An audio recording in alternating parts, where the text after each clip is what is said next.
So I don't know if you guys have ever had the experience where, let's say you're working on something, maybe this was before everything was in Google Docs and auto-saved, but back in the day, you'd be working on something and like your computer would freeze. You would forget to save. You would lose the whole thing. Your dog would eat your homework, whatever. And you'd have to do it all again. And you would be so mad because you had just done it. Now you have to do it again. And what if it's not as good? And it would turn out just as good or better. And I feel like I have this happen with concepts that I think and teach about where I'll think that I'm like coming up with something I've never talked about before. And then when I look back, I'm like, oh, I've been talking about this all along. This is like the next level of it. So I have been thinking and talking and developing a new body of work around confidence that I'm going to be starting to share on the podcast that I'm really excited about. And when I was getting ready, I'm writing the new episodes now and recording them. And I was like, oh, I should go back and see, like, I think I'd like to share some of my earlier episodes on confidence, but my thinking has evolved so much. I better go make sure that like I still stand by all of them. Like, what if they say something I don't agree with now? So I went back and looked at episode 3 of the podcast. Like, that is so early. That is 2017. And it's episode 3 is creating confidence, creating self-confidence. And I went and looked at it and I was like, oh, no, I stand by all of this. This is all actually true.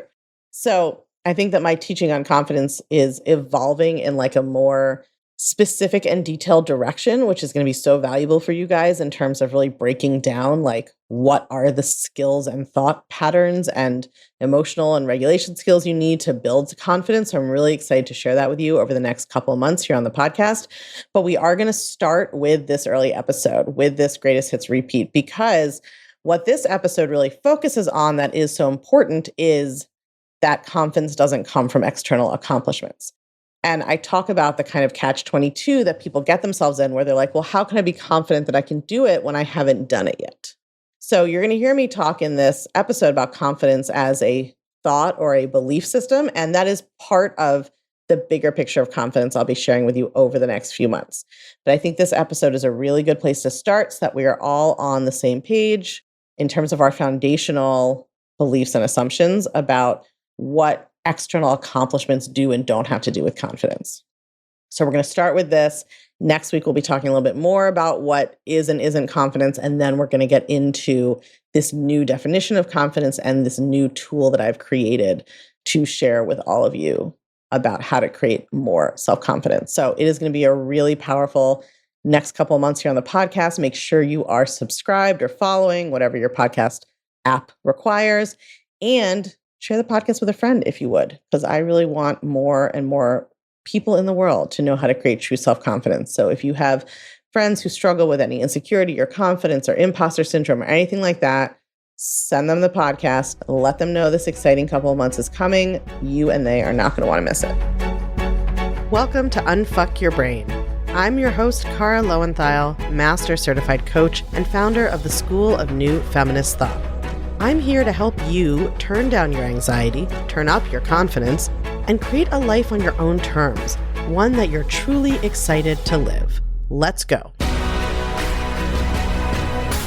Hello, hello. It is cold. Winter is here, you guys. I'm not ready for it. I'm upstate this weekend, actually, where it's, like in New York City right now, it's maybe fall. Up here, it's like Game of Thrones, like winter is coming. You can see the frost on the horizon. So this morning I was kind of huddled on the blanket. No, I was huddled on the porch under a blanket. That would make more sense. And I'm here with my partner and I was kind of thinking about how much has happened in the last 5 years since the first time we came up here. And when I think back to that summer, it is just really crazy how far I have come. So 5 years ago, I had just transitioned from being a women's rights litigator into academia, and I was plagued with self-doubt about my ability to write my first law review article, which was just the first step, right? Much less ultimately get a job as a law professor. And at the same time, I had just started dating my partner, and I was consumed with anxiety about the relationship and whether I was kind of good enough to keep him around. And I was just thinking about how back then I had all of these theories about myself. They were basically all just insecurity at the bottom line, but Because I am hyperverbal and analytical, and I'd been to a lot of therapy, and I'd read a lot of 19th century novels growing up, I had a lot of really complicated narratives about myself that I used to smuggle my lack of self-confidence around and kind of make it seem fancier and more interesting. So, for instance, one of my theories about myself was that I was not, quote, naturally an academic. And I told people this all the time, like it made sense, like that was a coherent thing to say. Even though if you think about it, academia is like the opposite of any natural skill set. The whole point of being an academic is that it takes decades of education to become one, right? To train you into thinking and writing that way. You have to get a PhD, or at least in law, you have to get a law degree and clerk and do fellowships. Nobody is naturally an academic. That logic did not deter me at all. Another story I had at the time was that I was unlovable. And this also was pretty vague, but I had this conviction that there was something mysterious that other women had that I didn't have. And this mysterious element, like maybe it was on the table of periodic elements, it was unclear. This mysterious element was what made other women lovable, and not having it meant that men wouldn't fall in love with me. I was totally not concerned about the fact that I'd had several long-term relationships and several men had fallen in love with me already. That was totally irrelevant. I had all sorts of reasons they didn't count, of course. I had my theory that I was unlovable, and I was sticking to it. I was going to play that song. That was my story. And these stories I had, they were essentially just window dressing for the fact that I didn't think I was smart enough or compelling enough. Or alternatively, that I was too much of something. Maybe I was too loud, or I was too intense, or I was too annoying. Who knows? I was not enough of one thing or too much of something else. The rules were always kind of shifting in my brain, but the outcome was the same. I felt insecure, and I lacked the self-confidence that I really desperately wanted to feel and tried to pretend that I did feel. And even now that I'm a coach, my brain sometimes still does this to me, right? For the first 6 months I was working on my business and my coaching practice, my brain was telling me that I could not be a huge success as a coach because people didn't love me enough. Just generally speaking, the people, right?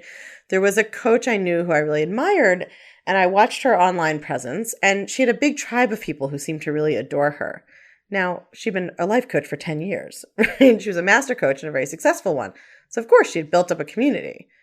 But that didn't matter. I still looked at her and compared myself to her and thought I couldn't get to where she was because I didn't have what she had. And I believed for a while that there was something undefinable but lacking in me that meant that people wouldn't feel that way about me. So I couldn't be a success like she was. So essentially, I was just repeating. I'd had that same thought pattern about men, and I had cleared that up. I had done a lot of coaching work on myself about dating, but then it came right back up in a different form about my coaching business. And I believed it for a while until I sort of realized that I was just repeating that old thought, like an old network had kind of sparked back to life and was attaching itself to this new circumstance. Now, ironically, now that woman is my coach and she cheers my successes, and I totally have my own tribe. And many of you are part of my tribe. But I had to work through those thoughts before I could get there. So my story is my own particular weird one, but it's not really strange at all in the sense that so many of my clients have a fundamental lack of self-confidence. What it all boils down to is they don't believe that they're good enough to have what they want. They don't believe they are smart or talented enough, or thin enough, or lovable enough. So what can we do to try to fix this gap? What do we usually try?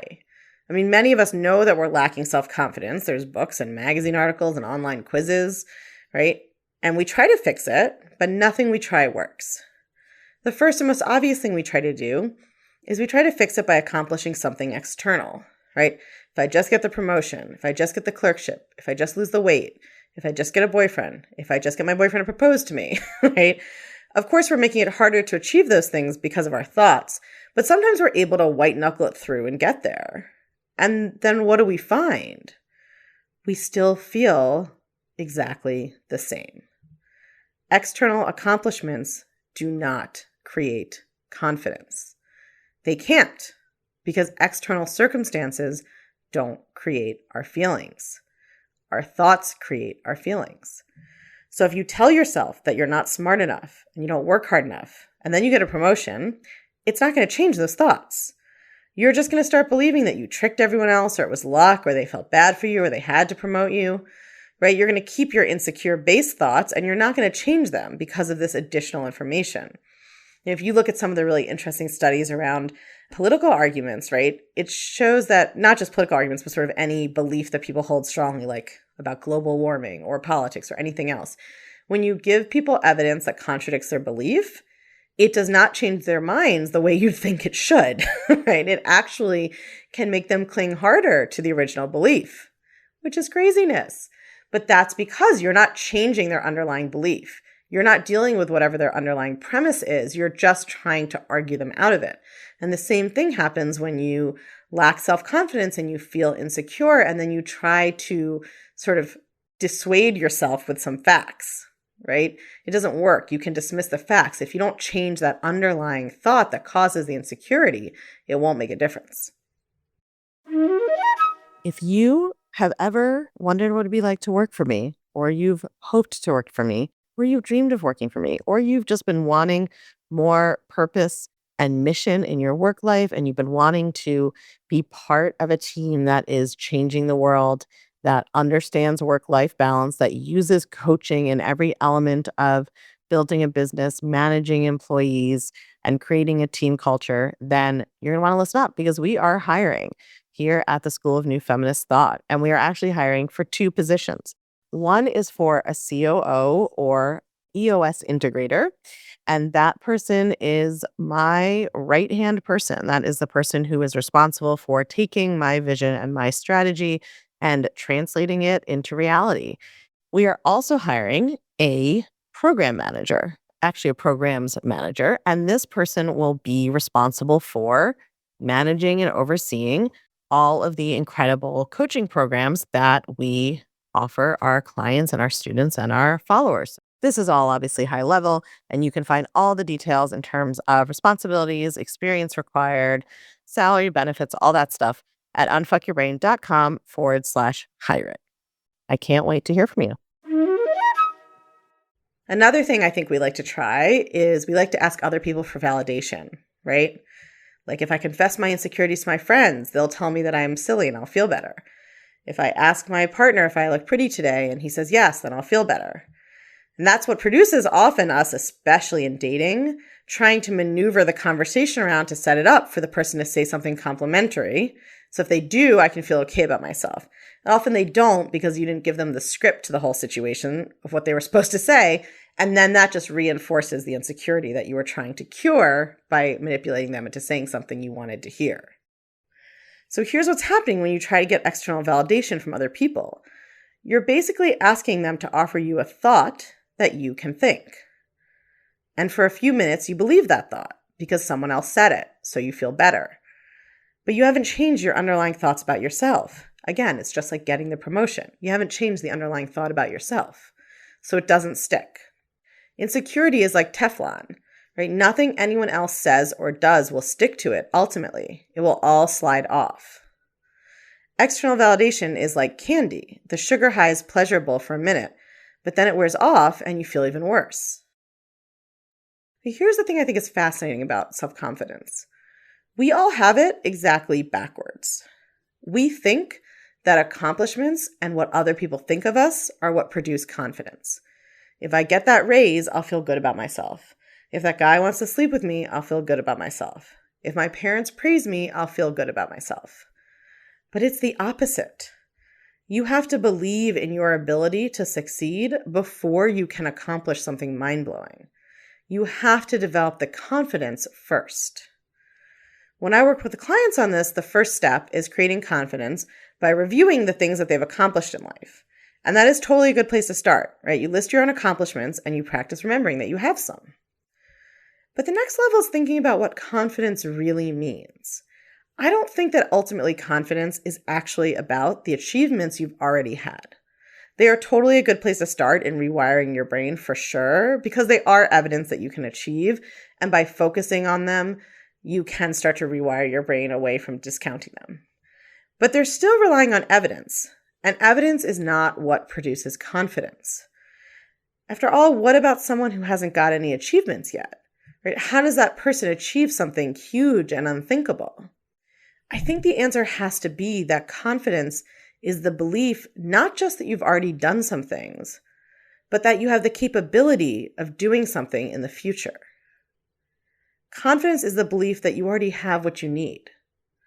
Whether that's being confident that you're beautiful, confident that you're smart, confident that you can climb Mount Everest or knit a quilt or become a senator, whatever it is, confidence is the belief that you are already in possession of the qualities you will need. You may not have the knowledge yet, or the skills, or the experience for sure. There may be things you have to learn, but you believe that you have the capability to get there. That is what actually produces confidence. And that has to come from your thoughts. It can't come from external achievements, because in order to do new things, you'll always be trying to do something you haven't done before, right? So it wouldn't be helpful when I wanted to become a coach to say to myself, well, look, you got a law fellowship. It's like not related. But when I thought to myself, like, okay, well, you did something that was really challenging that most people aren't able to do before. Now that was super inspiring, right? Confidence has to come from within, from believing that you're capable of getting what you want. And that's why it's so much more effective to think about things that you found were challenging or difficult and where you persevered. That is way more effective than thinking about accomplishments that you didn't find difficult or challenging. Because it's not about the external accomplishment or the achieving of the specific goal. It's about believing in your own capabilities, in your own drive and determination. That is where true confidence comes from believing that you are someone who can do hard things and succeed. I will tell you what, when I think about the fact that I built this coaching business from scratch, right? And that I now make a great living changing the world, which is what I feel like I'm doing. That fucking blows my mind. Nothing that I did in my legal career really blew my mind, to be honest. It was difficult in the sense that I was stressed out and I had to white knuckle through it, and that was difficult. But I didn't really feel like I learned or grew in a lot of ways during that time in my career.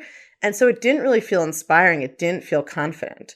When I think about what I've accomplished in creating a coaching business and how much work I had to do on myself, how much work I had to do on my thoughts, right? With the kind of person I had to become to make this change, that makes me feel like I am capable of anything, right? So it's not about the external accomplishments. In fact, a lot of people in the world would think that my legal career was way more impressive. Plenty of people start successful small businesses. Plenty of people are life coaches. Not that many people go to Harvard Law School and clerk on a federal appeals court and get the one reproductive rights fellowship in the country in their year and then get academic fellowships. Fewer numbers of people do those things. They might look more impressive to other people. They don't feel more impressive to me because I didn't have to become a different person. I didn't have to grow in certain ways in order to do those things. So it's not about reflecting on what brass rings you've gotten. That can help in the beginning if you're really hard on yourself. But if you really want to develop that true internal self-confidence, it comes from looking at the things you've done that were hard, right? Places that you persevered, places that you grew, things that took kind of character from you and strength and determination. Looking at the places that you displayed those qualities and practicing thinking about those accomplishments, that is what will create that true feeling of confidence for you. And this isn't just for kind of professional stuff. Even when you think about something like feeling confident in relationships, despite what I used to be very convinced of, that doesn't come from being convinced that other people can or will love you. Because while it's generally true, most people are lovable, you really can't control or predict that. The day that I felt lovable to other people was the day I actually loved myself. Let me be really clear. I am not saying that bullshit thing you see on the internet all the time. That's until you love yourself, no one else can love you. That's obviously not true. There are serial killers with people who love them and write to them in prison, right? That has nothing to do with it. And we all know people who are super insecure who have a doting partner. That's not what it means. Other people can love you because that's about their thoughts. What is true is that if you don't love yourself, you will not be able to accept that someone else loves you and actually experience that connection because you don't believe that it's really possible and you think there must be something wrong with them, or you are just so focused in your own lack of love for yourself that you can't experience it. So if you want to feel confident, that's where it starts, right? For me, feeling confident that I could find love didn't come from tallying up the men who had loved me in the past. That was helpful in the beginning. Just like thinking about your professional accomplishments, whether hard or not, can be helpful in the beginning. When my brain was saying, no one will ever love you, it was helpful to be like, well, I don't know, these 5 guys have, like maybe there might be another one. That was a good first step. But when it came to really having that like deep, unalterable conviction that I was lovable, no matter what happened around me or outside of me, that could only be created by developing that love for myself. And once I had that, it seemed only natural that other people would love me. Like it doesn't even seem like a question anymore. Right? And I knew that if I dedicated myself to finding a partner, I would be able to, because I knew what actions I would have to take. So if you want to feel confident, there's nothing wrong with starting by listing your accomplishments and achievements and reading those over. And sometimes I assign that as a starting point. But you'll be doing even deeper work if you think about the things you've overcome in your life that were challenging or difficult. What was hard? What was scary? What did you fear you could not do and then you did it? Those accomplishments can be the bedrock of your self-confidence. Think about the people who go through terrible experiences and afterwards they say, I'm glad that happened. It turned me into the person I am today. That's what they're talking about. And you don't have to go to war or have gotten a terminal disease to be able to have that experience. You just have to focus on the things in your life that you went through where you did reach deep down and you did persevere and you did get through them. Consistently practicing thinking about how you've overcome challenges in the past is what will build the confidence you need to take them on in the future. So with that, I leave you all to your weeks, and I encourage you to think about something today that you know deep down was a time that you challenged yourself and succeeded. Just think about that experience, let it marinate in your brain, and see if you don't feel a little bit different tomorrow. I'll talk to y'all soon. All right, my loved ones, my lovely chickens, I will talk to you guys next week. Pop quiz. Did you know that the Take Back Your Brain audiobook, narrated by yours truly, myself, is out now? If you love this podcast, the audiobook is the best way for you to enjoy this New York Times and USA Today bestseller. You can still get the hardcover anywhere books are sold. You can still get the ebook, but if you're like me, you love audiobooks just as much or more because they're easier to enjoy on the go or while you're multitasking. And if you already have the hardcover and you have been feeling like you just want to try to absorb everything in it even better, add the audiobook, listen to the audiobook as well. It will operate on your brain in a whole different way. Go grab it on Audible or wherever else you get your audiobooks, and you have my dulcet tones in your ears teaching you how to understand your brain. It's a win-win.